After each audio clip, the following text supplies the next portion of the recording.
So we're moving into an era of precision medicine where we can really start to think about treating each patient differently depending on many factors.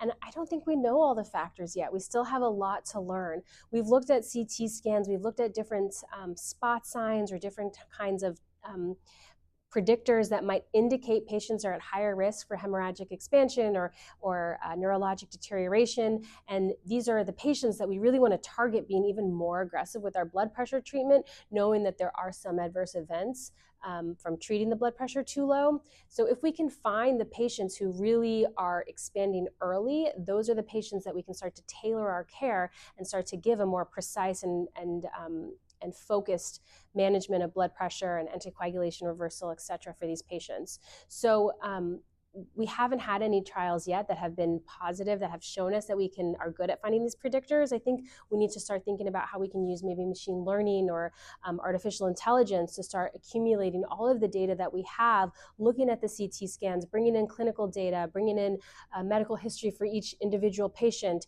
and starting to form a picture of who is going to expand.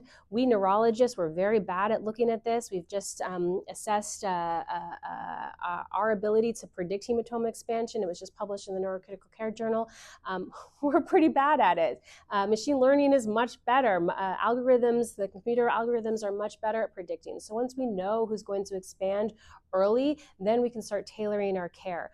I don't think we know yet what those clinical factors are. I think we're going to be surprised. Sure, we have associations. We know that higher blood pressure, we know patients with bigger hematoma volumes are going to be more at risk for hemorrhagic expansion.